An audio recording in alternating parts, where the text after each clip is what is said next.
A comet is discovered to be on a collision course with Earth. As doomsday nears, the human race prepares for the worst.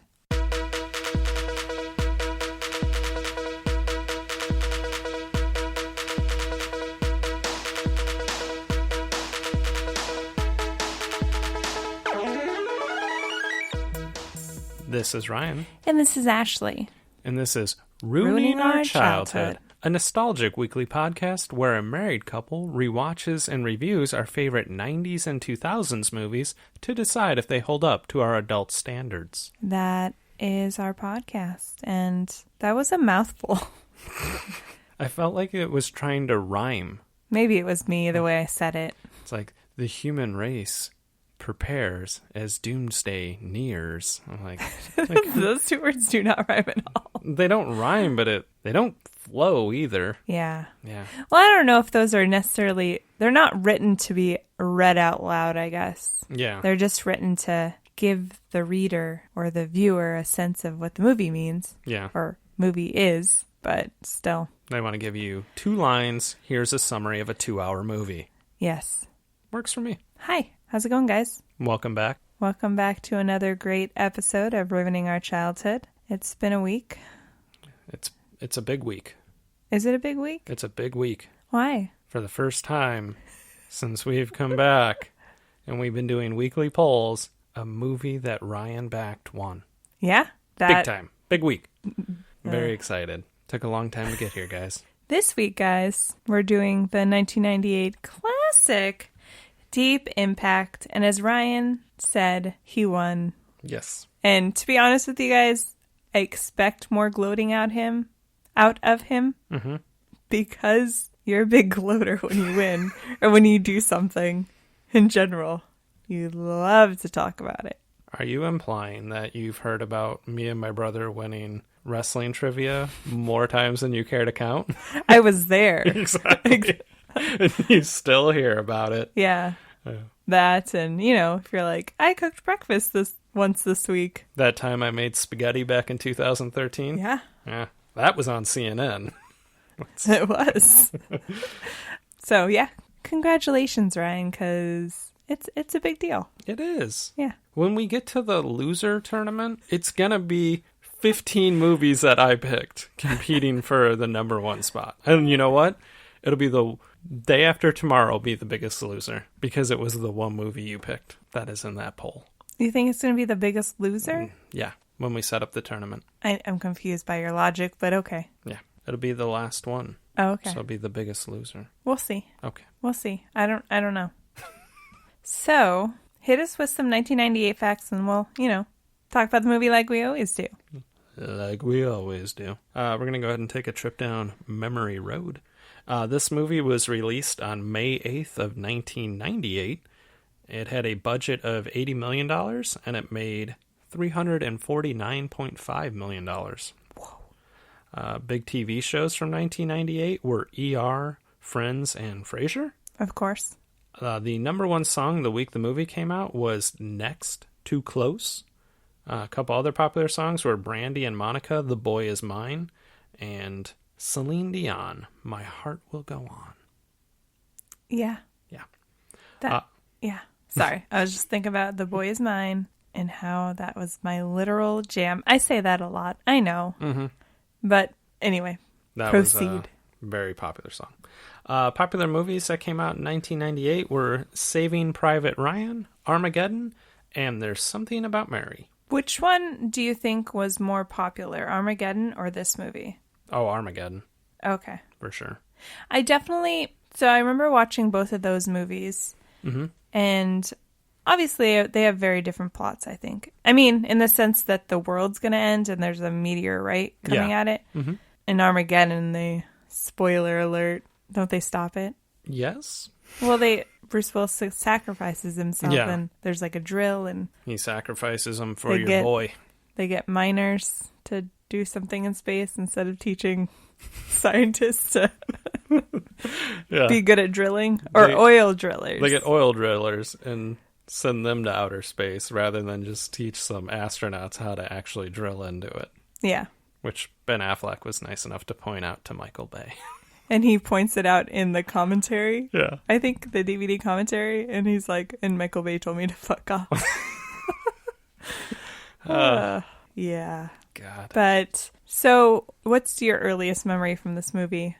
I remember actually seeing this in theater in theaters. I mean, you were in a theater. In a theater. Me and my friend Daniel and our buddy Craig and Ian all went and saw it together, which I think it might have been one of the first times I went to a movie with just like a group of friends. Mm-hmm. What I remember was Godzilla came out at the same time, and like Godzilla was supposed to be this monster hit. Right. And it wasn't. And we all went and saw Deep Impact, which we would always refer to as D-Pimp Act.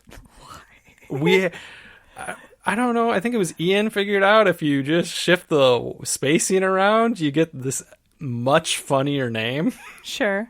And 22 years later, it sticks with us down to when we posted our poll. My friend Daniel immediately messaged me and said that he can only read it as Deep Impact.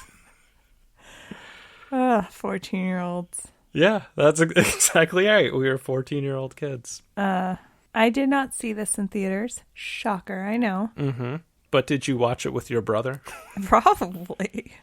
I actually do remember, I think, watching it with, like, my whole family. We watched it together.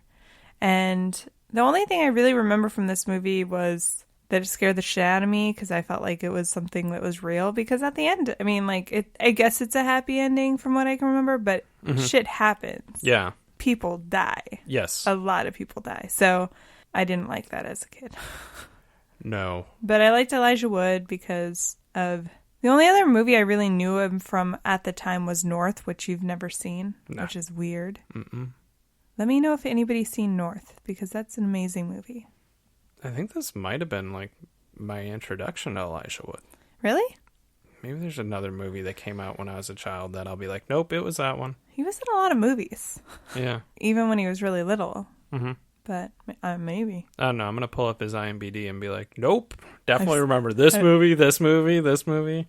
And I do remember some other people in the movie, but I'm really excited because I know there's a random cameo in it. Mm-hmm.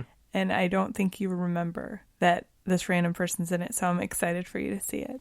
No, I told you the three people I remember in the movie, which are probably you mentioned main Elijah cast. Wood, yeah, Téa Leoni, and Morgan Freeman, and that's it. So I might have seen it a second time after I saw it in theaters. Maybe we rented it or something, but I don't know. I don't know. So I think this might be my second watch through on it. Oh, wow. But I do remember enjoying the movie. Yeah, I've watched it a couple times. Mm-hmm. I do like end of the world type movies Mm-hmm. because I think they're scarier in general versus horror movies. Like, from a young age, I've always felt horror movies are pretty predictable for me. But the sense of, like, a worldly event just, killing off people or, that's kind of scary. And right now it's a little close to home in the sense that if you think that a pandemic is scary, which it is for me. As I say, it's not fun. Yeah. Do you think this movie's going to hold up? I'm going to say no, and I'm going to attribute it to the CGI. Yeah, that's what I was thinking as well. I don't think there's going to be particularly bad acting or anything like that. I mean, obviously Morgan Freeman's in it, and I've always enjoyed Elijah Wood, but I think that's going to be the downfall of it, is going to be bad CGI. I completely agree. I think the CGI is going to be bad. Again, I feel like we're a little more jaded now as a society, and I think there's going to be some aspects that are really cheesy as far as, I don't know how to explain it, like just probably with dialogue and the feeling of the end of the world. Like, I think it's going to be a little cheesy, but I definitely think I'm interested in seeing what the CGI will be like. Yeah. I feel like I watched this maybe 10 years ago, like randomly on Netflix or something by myself when you were like working late. Okay. Because I was like, it sounds fun. Yeah. I haven't seen that in forever. Mm-hmm. But yeah, I don't know if it can hold up to the action movies of today. It'd be interesting to even go watch, like, I think the most recent End of the World one that I can think of off the top of my head was 2012. With that we saw? Yeah, that we saw with Jonathan Cusack. and seeing if that one even holds up, you know? Yeah, it probably doesn't. Probably no. Maybe the CGI a little. That came out in like 2010, right? Or Yeah, 2009? I was going to say, I don't think it came out in 2012. Yeah, I think you're right. 2009 sounds correct. And it's kind of funny to think like 2012 was so long ago, and that was like, that's the end of the world. Yeah. 2020 is just going, haha, you're funny. You're hilarious. Oh, you sweet baby angels. Anyway, I guess we'll go ahead and hit that. What? Nope. Where can you stream this? Oh, damn. One of these days. One of them days you'll get it right. So, we don't own this, which Nope. is great because it's on Netflix. Yeah. And it's also on Sling if you subscribe to Sling TV. And then you can also rent it pretty much anywhere for $2.99. So that's cool. We don't own it, but luckily Netflix has it. Yes. So I'm very I always excited. love that. Yeah, I was going to say, I'm very excited that it's actually on a free streaming platform. Well, not free, but Well, that we already have. yeah, exactly. So now I guess we'll go ahead and hit the Pause. and we'll be right back to talk about Deep Impact, or as Ryan likes to say, D-Pimp Act. Nerd alert. okay, bye. Okay, and we're back. We just finished watching Deep Impact, and we're going to go ahead and break down our movie with our categories. Like we always do. Thank you. And our first category is Well, Hello There, Well, hello there. where we talk about any cameos of famous or recognizable actors and actresses that we forgot were in the movie. And there was a bunch. There's so many. I left certain people off because they weren't that big in the movie. Mm-hmm. Like, I saw people in the background, and I'm like, they barely have lines, so. Who was the first one that you noticed? The first person is in one of the first scenes is with Elijah Wood, and it's Lily Sobieski, who plays Sarah, which I guess is Elijah Wood's character, Leo's girlfriend. Mm-hmm. I don't know. They never really say until, spoiler alert, child marriage happens.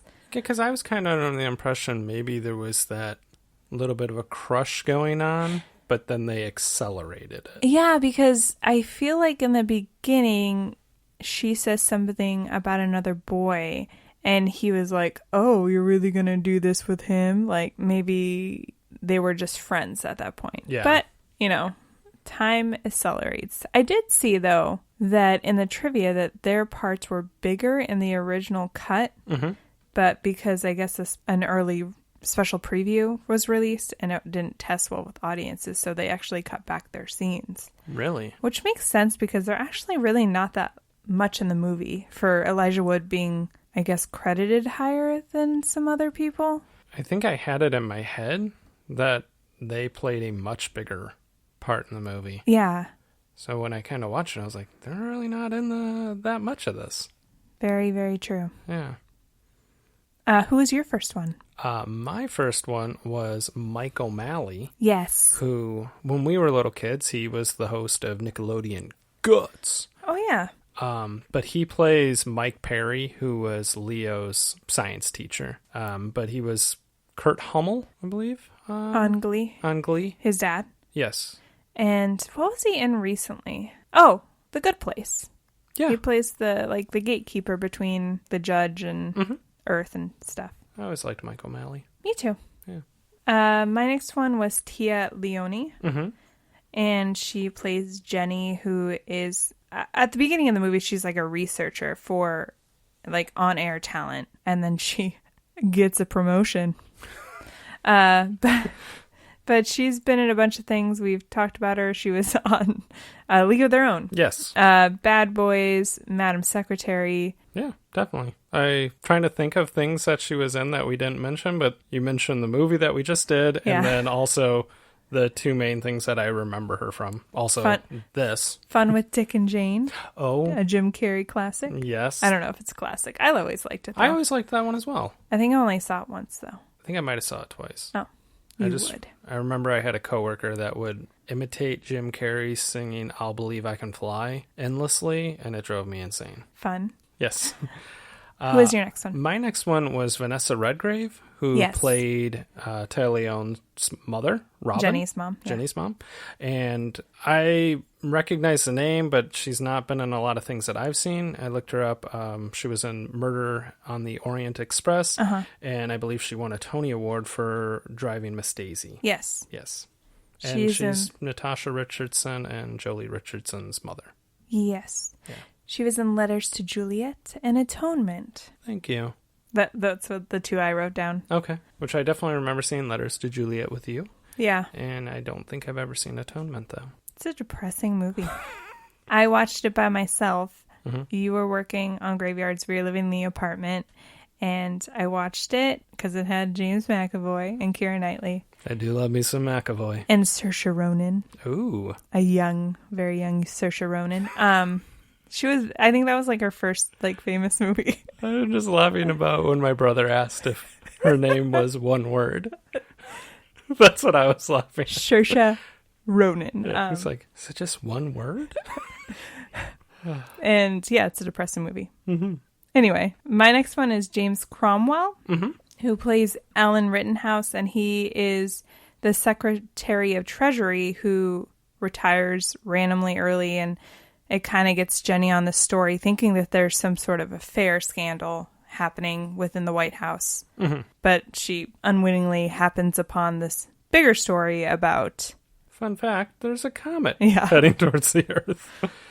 Was he in Babe? Is he like the main person in Babe? He might have been, but I wrote down he was the villain in Big Hero 6. Mm-hmm.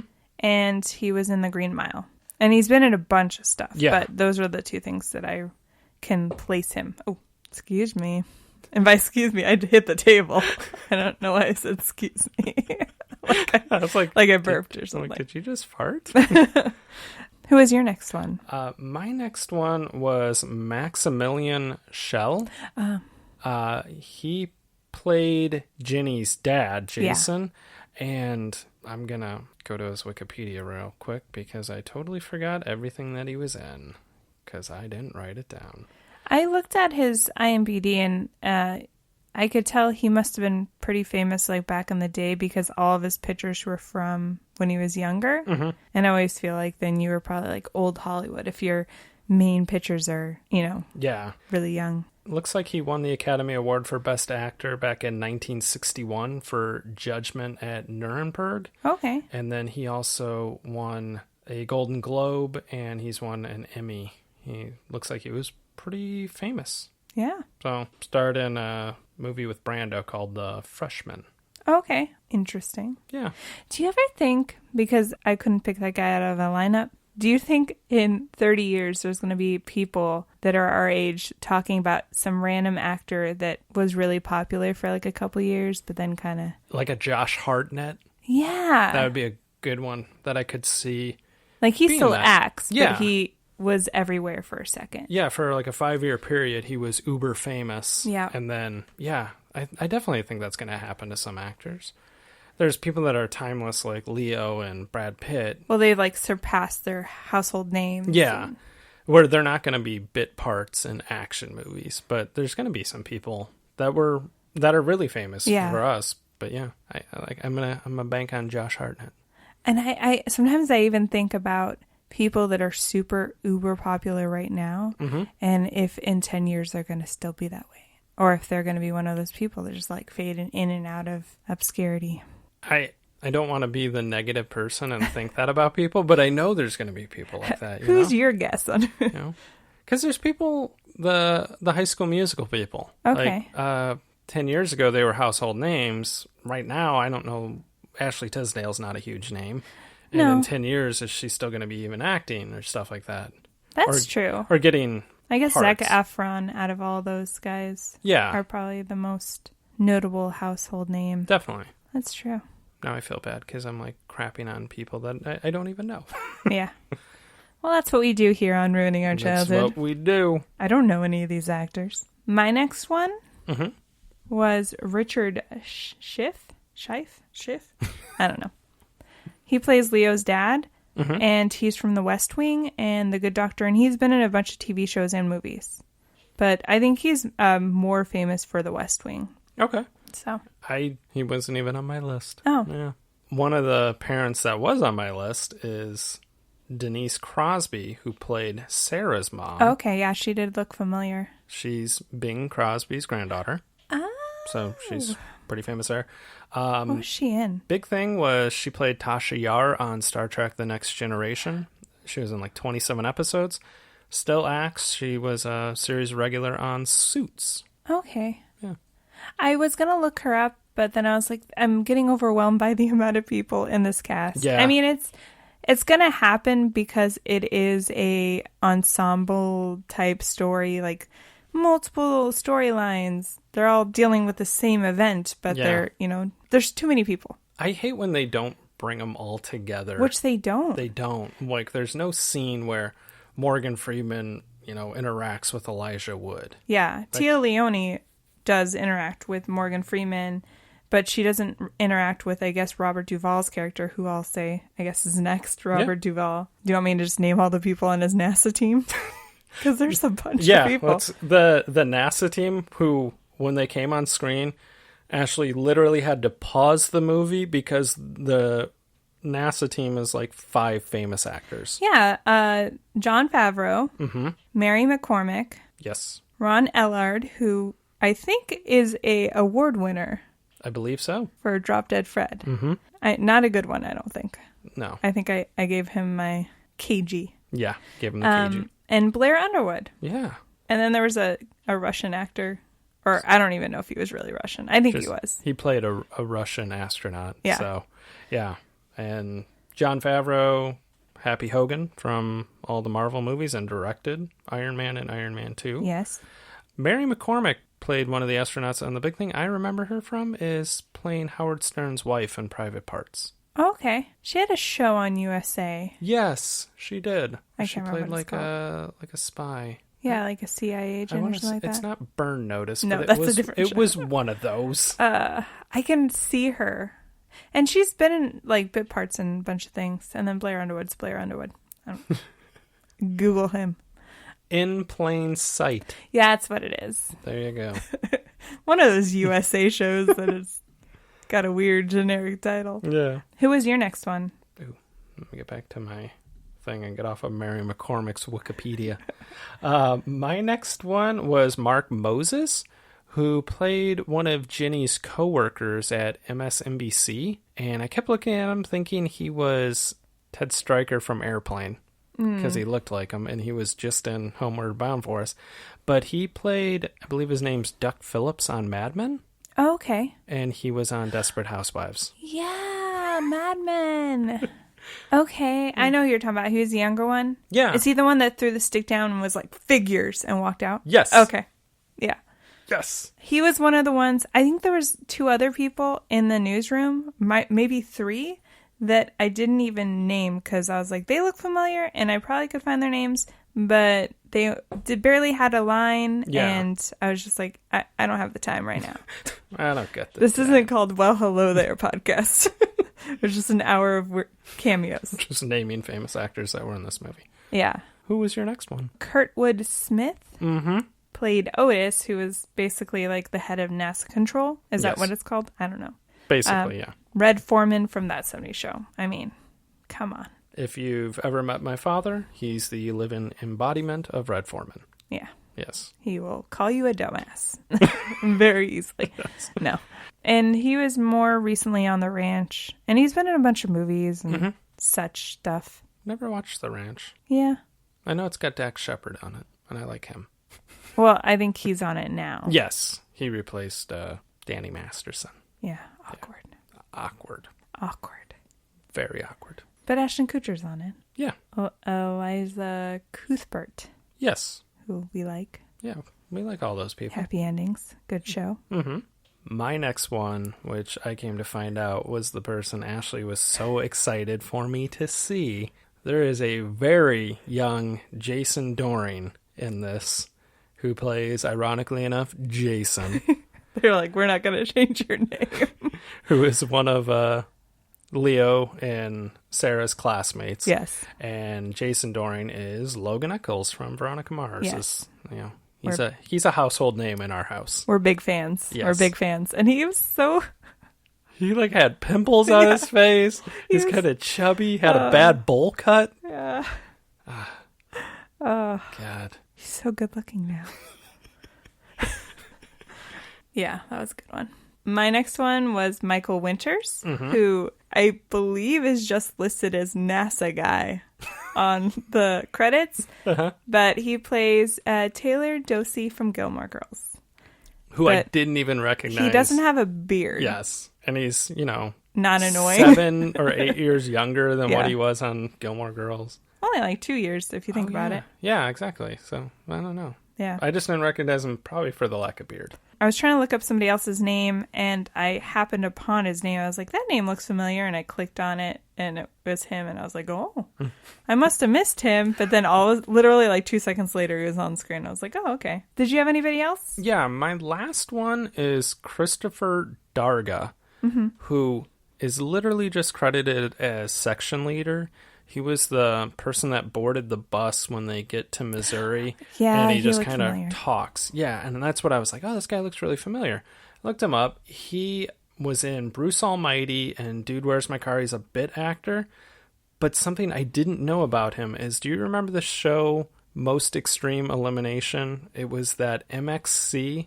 It was on Spike TV. It was a Japanese show where they dubbed it over in English and they would just make fun of everything. Yes. He is the voice of Kenny Blankenship, who was essentially like the main character of that show. Interesting. I never knew that. Yeah. It was him and Guy Ledouche, and I forget what the other guy's name was. But yeah. I barely remember that show. Yeah. Spike TV is not a channel anymore, right? I think they changed the name to the Paramount Network. Oh, yeah, you're right. Yes. The last one I had, because we forgot to mention her, was Lauren Innes. Innes. She played Beth, the news anchor that Jenny worked for. Mm-hmm. She's from ER. That's like the main thing I remember her from. Okay. And she's like one of the main people on ER. Oh, nice. So apparently they really liked their ER cast in 1998, which made sense because I'm pretty sure it was one of the TV shows you mentioned was the top TV show of the year. Yeah. God, ER was huge. It was huge. Yeah. And this would, at 98, that Clooney would have still been on it. Yeah, it was like 4 years in, I think. Yeah. Or 3 years in. Fun fact, never watched an episode of ER. Oh, I loved it. I stopped watching it like after like 5-6 years. I think probably after George Clooney. Yeah. You bailed. Way to go.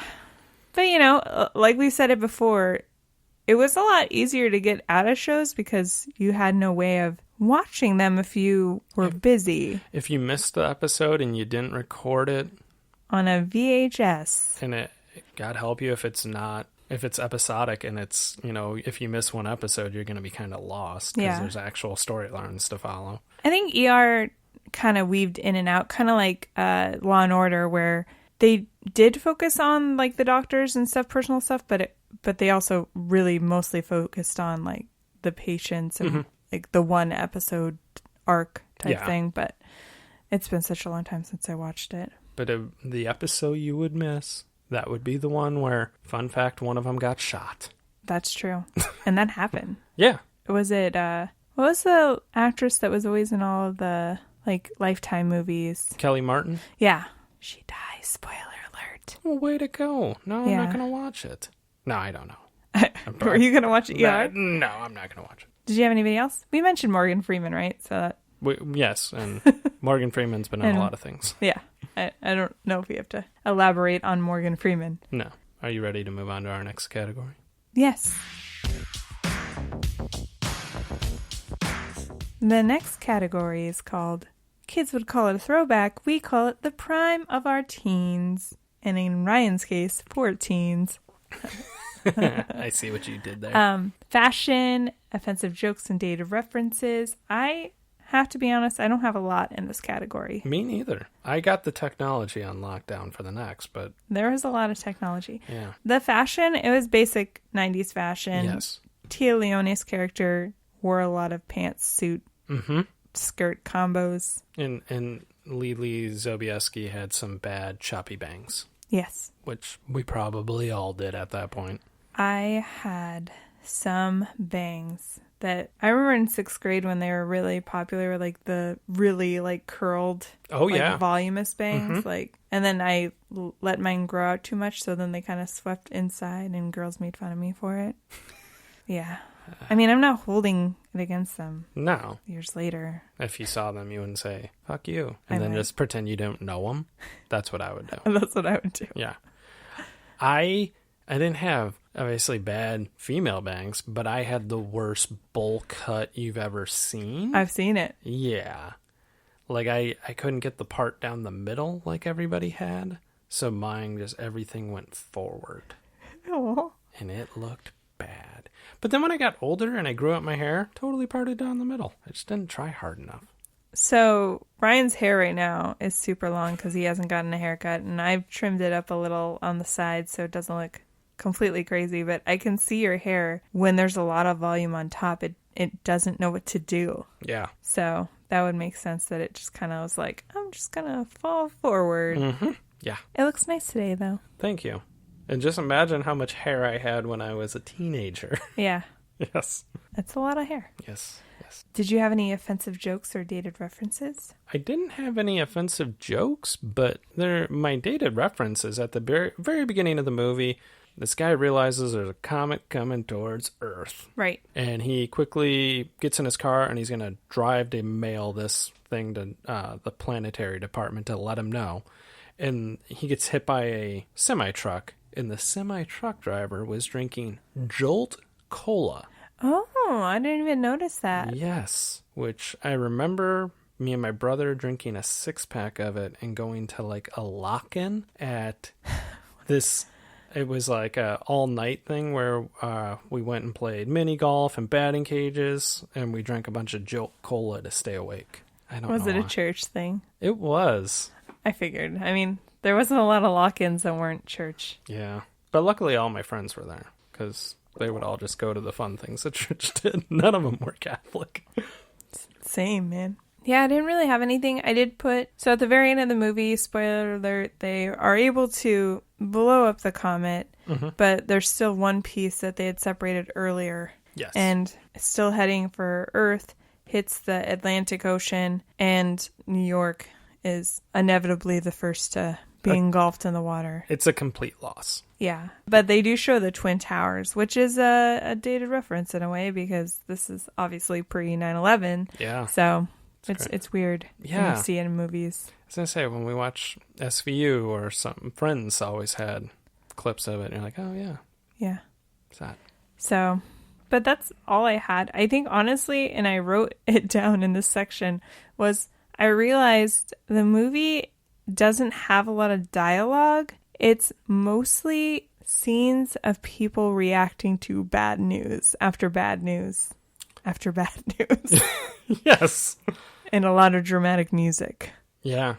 So there wasn't a lot of like references to have.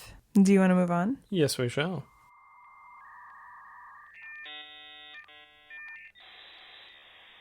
Our next category, we're going to go ahead and get our 3.5-inch floppy disk out so we can save the image of the comet coming to the United States and mail it to the Department of Planetary Science and talk about some technology. There was a lot of technology, especially in that first few scenes. And I thought about how our last couple movies didn't have a lot. Mm-hmm. And this one had way more than we've had in a long time. Yeah. But like you said, the guy gets the information from Elijah Wood's character's science teacher, and he transfers the information to the floppy disk, which is amazing. Yes. And then he basically has to mail the floppy disk to the government agency he's trying to reach. And that's insane, because I'm like, can't you just email the image? I was like, oh, wait. Apparently that's not a thing. I was thinking the same thing. I'm like, they're going to find out about this in a week. Yeah. Nowadays, we would have found out in 10 seconds. I don't know if we would have done anything with that information. No. But, maybe things could have been avoided more if they didn't have to use snail mail to... And then the guy ends up crashing his car, so that delays the whole thing. But they did have like a year. Yeah. which is insane. Well, I was looking at the trivia, and the timeline is it's 1998 when Elijah Wood and his classmates find the comet. Mm-hmm. And then it's a year later when they announce it to the world that there is a comet. And then they say they have a year. So it's like in a span of 2 years, this movie. Did you have anything else for this category? Yeah, there was a lot of the stuff you would expect, the old cell phones and boxy televisions and old computers.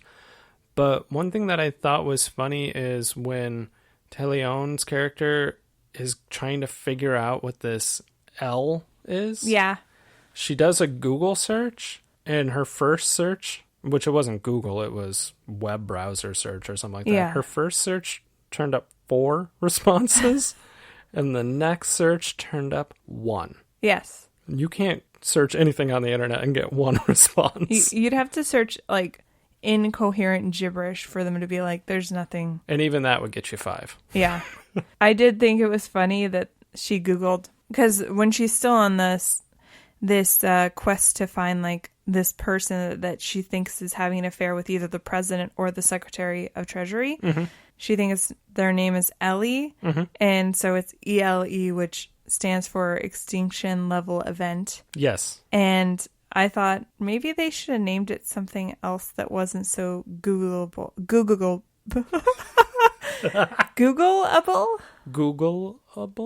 Yeah. Yeah. Yeah.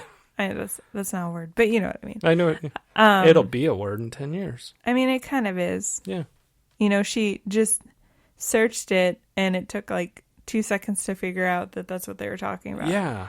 But yeah, it was like amazing. Yeah, I was going to say, I just like that she could. And also, I'll say this, she got some quick responses. They would have been on dial-up. That's true. But maybe, you know, because she works for MSNBC. Oh, yeah. They got the high-tech stuff. They got the broadband. Maybe. Who knows? But it was pretty bad, like the whole search engine. Yeah.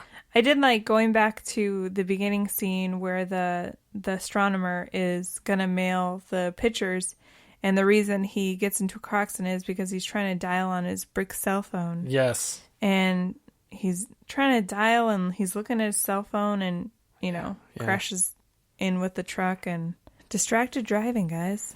I think back to, 10 years ago, people had wireless headsets that they would wear when they're driving. It's like nowadays, like every car has Bluetooth. Yeah. You don't need that. It doesn't always work very well, but it's there. It's there. Yeah. Sometimes I have to yell to get you to hear me, but Ryan's deaf. No, it has nothing to do with you. It's our car. Like, yeah. You think 2020 would be a lot better.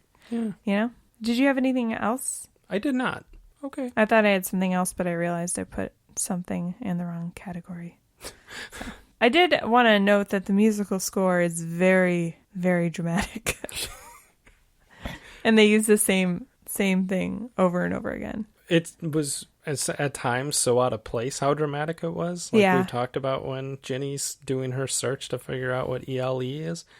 The music they were playing was like so intense. Yeah. And you're like, calm down. Yeah. No, I agree. It was a little too much at times. Yeah. Yeah. Even in 1998, they didn't know what like subtle was, I guess. I don't know.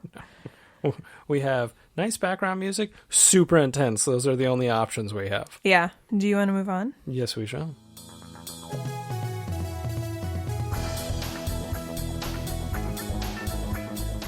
The next category is called Is It Even Good?, where we talk about the plot and plot holes, and we talk about our funniest and cringiest moments of the movie. What did you think about the plot? Well, I guess a comet could hit our Earth at any point, flood the eastern seaboard. What I don't understand is sending the astronauts into outer space, and they make like one attempt at blowing up the comet, and they were up there for with plenty of time, where, things didn't work out. Try again? Yeah, I'm not quite sure why they didn't try again, because they obviously had more missiles. Yeah. But maybe it's because they lost. Spoiler alert, Jon Favreau's character dies. Yes, he does. And, well, I mean, he could still be alive. They just left him there, floating in space. But maybe that's why. I don't know. Like, they felt like it was too dangerous to try again. Yeah. And they had to wait for the sun to go down. I don't know. It's a whole thing. That part was very convoluted to me, and I was like, really? But you would have thought every country in the world would have been trying to do this. Yeah. Do this. Like, I know Russia was working with us. Yeah. But, okay, so the first one didn't work. Like, you need to try again. This could literally be the end of the world. Right. That's true. Yeah. I mean, they did. Yeah. I guess instead of saying, like, is the plot believable, I felt like the better question was, like, is not so much the actual plot believable of there's a comet head for Earth, but how, like, people reacted to it. And I thought that in that sense it was pretty accurate. Mm-hmm. Like, the chaos that ensues when they are unsuccessful and there's, like, martial law and people are kind of going nuts. I felt like it probably could be worse. Yeah. But I guess we were only following, like, a small amount of people. Mm-hmm. And their journeys through it. But I did like how the drastic change in Leo's neighborhood, it was like this like nice neighborhood suburb, and then by the end it was like completely trashed. It looked deserted and just dogs left behind. Yeah, poor puppies. Yeah. But yeah, I thought, like, I guess they did a good job of showing the chaos that would happen. Yeah. If something like this, or if we knew it was the end of the world, there was only like a week left. I don't know. I'd go nuts. Yeah.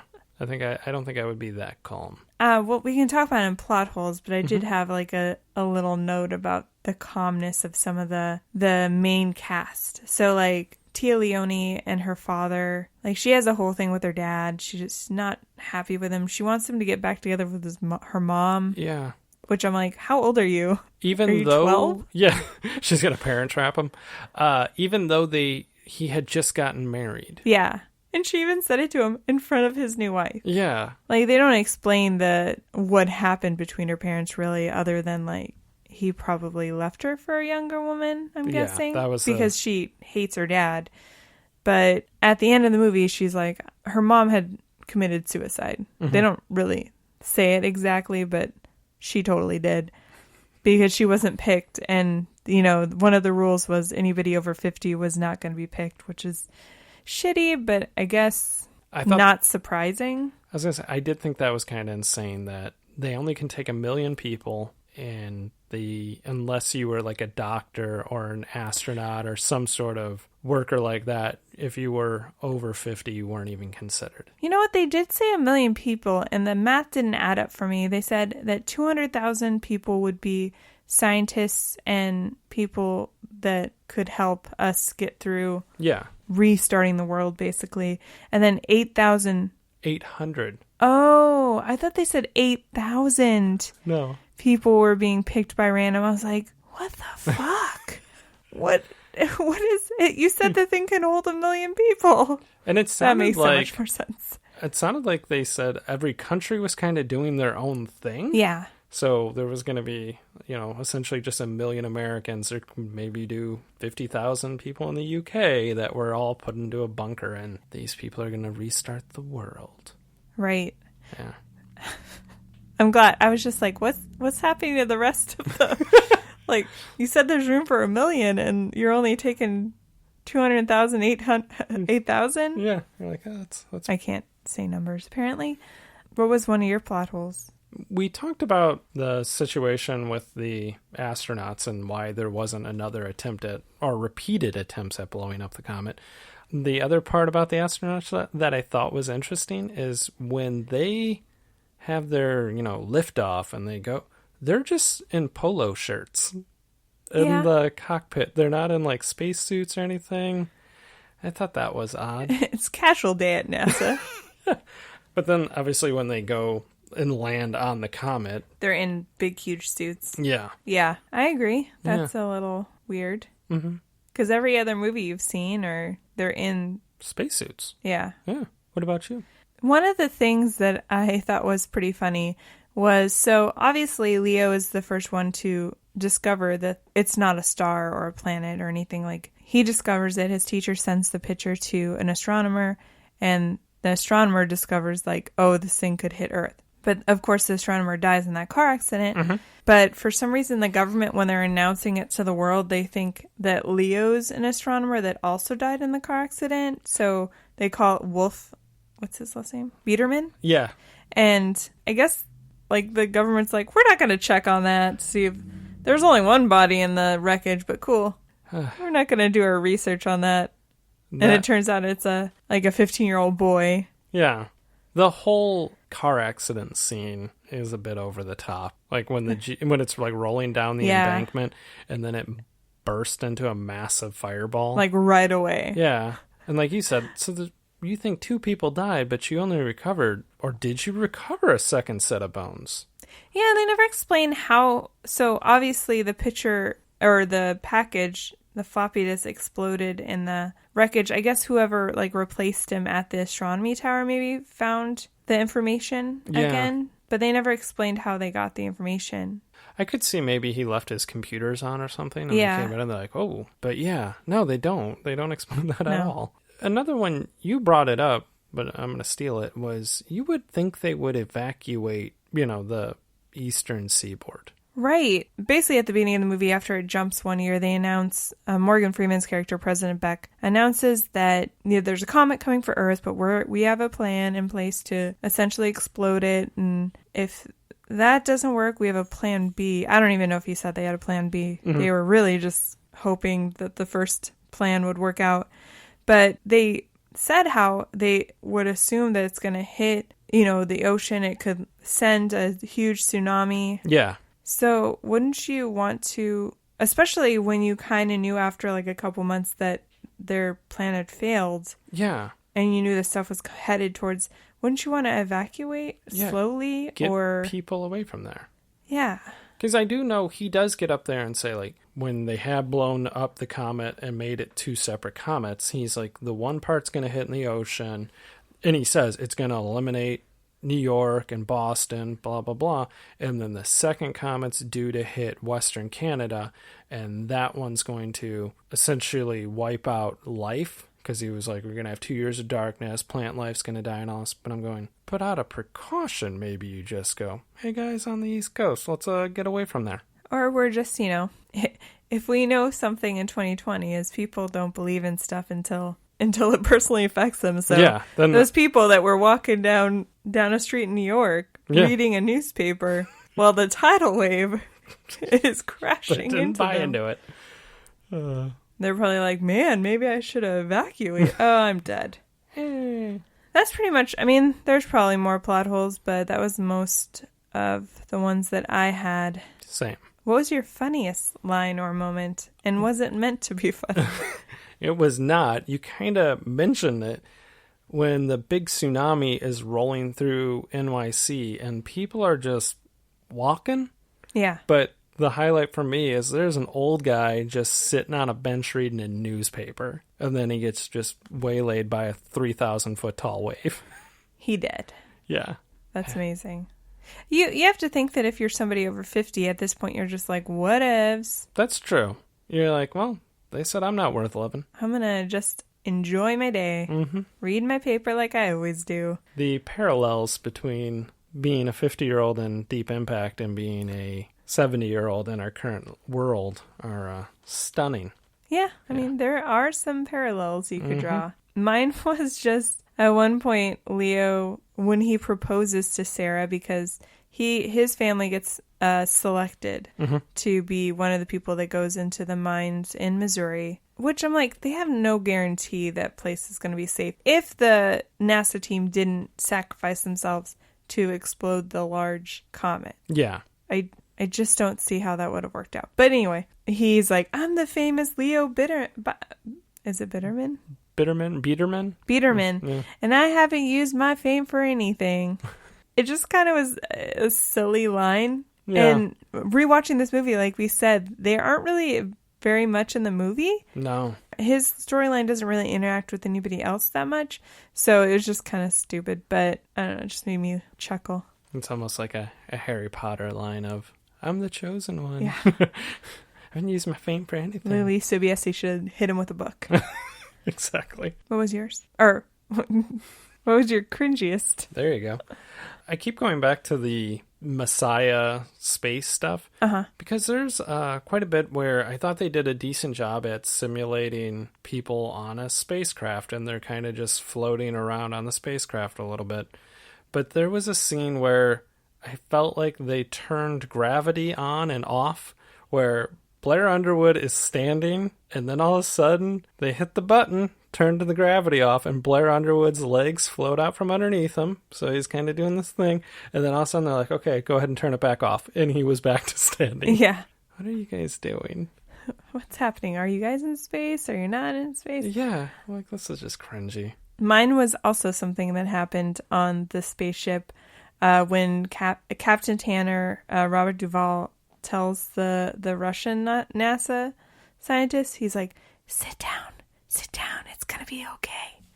After they're leaving Jon Favreau's character to die, yes, but the way he whispered it, he's like, sit down. It was just, I was like, what? It's gonna be okay. It's like he was talking to a child. Yeah. We're gonna talk about that again in a little bit. Oh. Yeah. Okay. Did you have anything else that you wanted to talk about?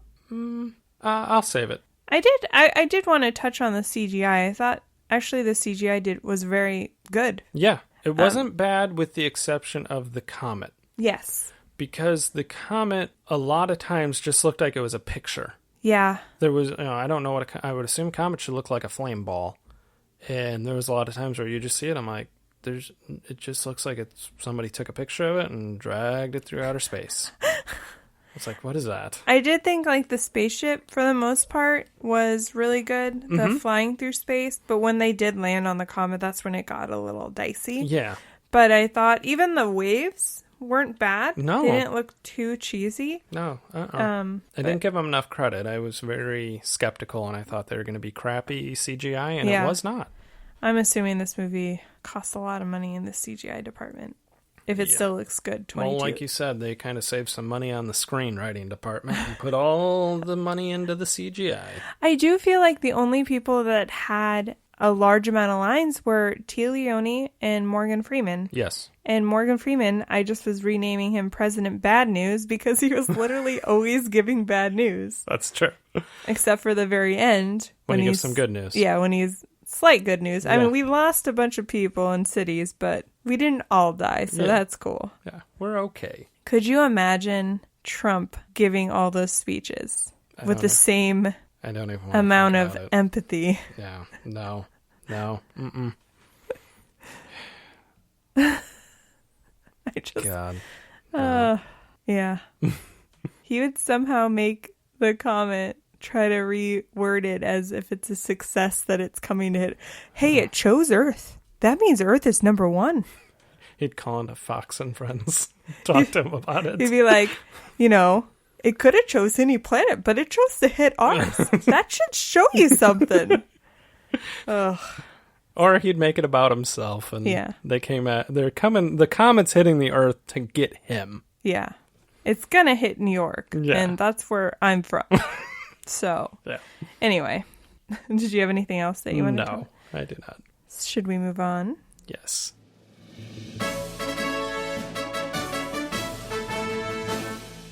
As always, it is awards season here on Ruining Our Childhood. We give out 2 awards every week, the first of which is the valedictorian to the Nicolas Cage Online School of Bad Acting. Whom did you give your award to? So this cast is very, very large. Yes. There's people that weren't knocking it out of the park. Mm-hmm. But I end up giving mine to the actor Gary Werntz. Okay. He played Chuck, which was Sarah's dad. Yes. And he had a couple lines. It was very monotone. There was a scene when they were getting on the bus or getting picked up, and their whole plan was if they got married, Sarah and Leo, that her and her whole family could come. Yes. She has a baby, I don't even know, baby sister or brother. I don't even think they elaborate. I think it was a baby brother, but I'm not sure. They have a baby, and she has her parents, and essentially the National Guard or whatever they are said only your wife can come and your parents and your little sister. But they're arguing. They're like, we're not on the list. And he's like, we're not on the list. And I was just like, what? He was so monotone. And then I thought he was kind of a crappy parent because right then and there, he should have insisted that his daughter get on the bus to ensure her survival. Yes. And he was just like, she was like, I'm not leaving without you. And he's like, okay. Yeah. He didn't say it like that, but I think I was trying to mention before, but I might have got sidetracked with the plot hole was where Tia Leone and her dad were kind of like stoic and they were just like, we're going to die together. Yeah. Him and his wife did a very similar thing where everybody else was like running for their lives on this busy highway. Him and his wife were just like looking at each other and like accepting their fates. And they're just like, we should probably hug and kiss. Call it good. Yeah. Which it's like, I don't know, would you be the one that dies with dignity or would you be the one be like, I need to run? I don't know. I'd like to think we'd be running, trying at least, not just going. I would have been like Vanessa Redgrave and already axed myself at that point. So, especially if I was over that age, I'd be like, I'm going to get super drunk and, I don't know, do something. This is called Suicide Tales with ruining her childhood. Rob a liquor store. Yeah. Maybe rob like a jewelry store just for the heck of it. I mean, what's the worst that's going to happen? Put me in jail? Yeah. His last line was him saying, Peterman. That was his last line. Peterman. Yeah. When he saw the comment, he's like, Peterman. But, yeah, he wasn't great. No. Who was yours? I went a little more famous, and I gave mine to Robert Duvall. I had a feeling when you said you were going to talk about it later. You kind of went right to where I was going with the Russian astronaut wants him to go back and try to save Gus, and he's just, sit down. It's okay. Like, his reaction didn't come close to matching the gravity, see what I did there, of the situation. And not to mention, you kind of said the writing in this movie is very thin. Yeah. And I actually thought there was a shit ton of bad acting where whenever it was an emotional scene, nobody brings it. That's true. The astronauts are saying goodbye to their families. Like, they know they're going to do a suicide mission. None of them are crying. Yeah. Like, what the hell? They're not sure they're doing a suicide mission. When they bring them into NASA to say goodbye, I thought there was the implication like they know they're doing a suicide. I thought you were saying when they were saying goodbye to the families before they got on the shuttle. No. I'm talking about like when they decide to make it a suicide mission. Yes. Yeah, for sure. The fact that they even had a discussion on whether or not to do it was kind of dumb because I felt like either you go home and you're going to die. Yes. Because there's this huge comet headed towards Earth. Or you sacrifice the 5 of yourselves and save a bunch of people. I think it's not a tough call. It's not. You already blinded the one guy. Yeah. Okay. You already lost another guy. Yeah, Ron Allard can't see. You lost Jon Favreau. What are you coming back for? Yeah. Oh. And there's no indication that they were going to beat it. No. Either. Like, you could, by them sacrificing themselves, they literally saved millions of lives. Yeah, that's true. But they still had to have a discussion about it for Yeah. some reason. Who was your... Oh, should we move on? Yes, we shall. Okay. The next award is the Thomas J. Hanks Award for Exceptional Acting. And honestly, I wish Tom Hanks was in this movie.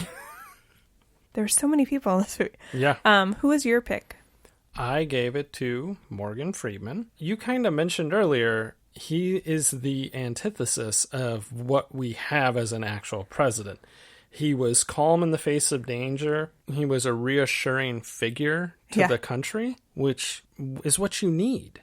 Yeah. When we had very recently civil unrest in our country, our president hid in a bunker. That's true. And then nobody wanted to hear from him. Whereas you should be able to turn to your president and, at least have some reassurance, and at least they're going to say the right things. Yeah. And I felt like, I kind of said earlier, there wasn't a lot of great acting. He was at least a believable president to me in this, or at least what I know to be a believable president. But I agree. I just liked all of his parts because I felt like he was very informative too. Yeah. I didn't give it to him. I almost gave it to him, but I actually gave it to Tia Leone. And it was just because she's obviously the main character, I would say, or one of them. I would say she was the main character. And she's the one that brought the story to light. And I did like her character a little bit. I mean, she was kind of selfish at times, but she kind of like unwittingly fell into this role of like, she got a promotion because she randomly fell into this story. Yeah. And then, what was the name of her segment? It was like Earth Rescue with Jenny Lerner, which was really cheesy. But I thought like she had the most dialogue other than Morgan Freeman, I would say. And I think she's just like a likable character for the most part. And she does sacrifice herself to save Beth and her cute child that's always hanging around the office. Yeah. I was like, she's always there. Yeah. Because they did have like a daycare, it looked like there. Yeah. So even though Beth was kind of a bitch to her because she got mad that she fell into the story and got to ask the president the first question after the news broke. And yeah. But I don't know, like I just thought she was one of the more likable characters. Exactly. But I agree with you that most of the movie the acting was like meh, especially for something that's supposed to be so dramatic. Yeah. It wasn't that great. Like at the end of the day, the volume of acting you got was what you should expect from an action movie. Yeah, for sure. And I just wanted to ask you a question. Could you imagine trying to go on with life knowing that there's only a year left? Like That at would the be beginning. hard. Yeah, at the beginning, Morgan Freeman, President Beck says like business as usual because we're going to froze prices so people couldn't gouge. Yeah. Which I did like. Which they probably should have done in Yeah. March here. It would be very hard to like know in a year the world's going to be over. Right? It would just be eating a lot of donuts. Get them carbs in. Yeah. Yeah. Carbs. But yeah, I don't know what I would do. Because at first they have hope, right? Yeah. They have this hope that the NASA team's going to be successful, and then it all goes to shit. And then they're like, but we do have a second option, which is fire a bunch of missiles, but we got to wait till it gets a lot closer before we do that. Yeah. So we're not going to know till it's really the last minute whether or not this is going to work. And then President Bad News comes on and says, we fucked up again. I'm sorry. My bad. We suck. We would have been fine in Arizona, though. Yeah. Which would also be true, I believe, in the day after tomorrow, because all the southern states don't freeze. Very true. Very true. Apparently, Arizona is the best place to live, unless you're in a actual pandemic. Then it's not the best place to live. Then it's pretty questionable. But that has nothing to do with the actual region, more to do with the people here. But I digress. So, yeah. When you said Arizona would be a good place to live, I was literally thinking, well, unless Doug Ducey's your governor. Oh, yeah. Burn on Doug Ducey. Yeah. Anyway, Booyah. should we answer the question that we ask every episode? Does this movie hold up? And what do you think? I thought it was going to be the CGI that was going to be the undoing of this movie, and I was happily wrong. It was not the CGI. It was the terrible acting and crappy writing. Aw. Because I felt like you said, there's a lot of, hey, the world's ending. When Leo says goodbye to his family at the caves in Missouri, they don't even put up a fight. They're like, yeah, you go on, Leo, you go. You leave us. That's fine. You go get your 15-year-old bride. Yeah. Same thing when Sarah says goodbye to her parents. They're like, take your baby brother. We'll see you later. That was, to me, more realistic because they have this small hope that they're going to outrun the impending doom. Okay, I'll give you that. But I felt like I said, that when the NASA astronauts are saying goodbye, nobody's crying. You got Robert Duvall, who's just whispering to children. The acting was terrible. I still thought it was a watchable movie for myself, though. Okay. I think it's still got that, like, I don't know, creepy factor that I talked about earlier where I have this feeling like this could happen and it would happen this way, you know? That part I agree. But... So do you think it held up? I'm on the fence, but I would say no because, like you said, after rewatching it, I realized how many scenes there are people listening to either Tia Leone's character or Morgan Freeman's character give them bad news and just people looking sad and silent. Yeah. And sometimes no emotion at all.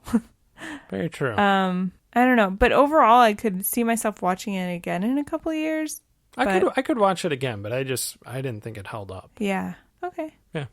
Okay. I also said it didn't hold up. So what are we arguing about, right? You were more defending it than I was, where I was just like, the acting was shitty. I was on the fence. Full disclosure, I was on the fence when we started recording right now. And then we crapped on it for about 40 minutes. Yes. And now you're like, okay, it's not that good. Yeah. Okay. It could have been better. Yeah. The thing that kind of sealed it for me was it was hard to pick a bad actor because there was so many, and then it was hard to pick a good actor because there was so few. Okay. That was part of my issue.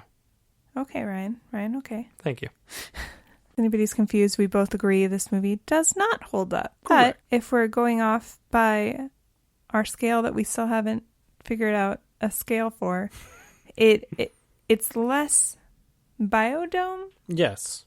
and closer to Homeward Bound. Yes. Ooh, we should come up with a scale that's like that based on all of the movies we've done. The worst to the best. Because, yeah, I would A say... League of Their Own is probably the best. A League of Their Own or Dazed and Confused was really high up there. And then I don't know that there's a worse one than Biodome.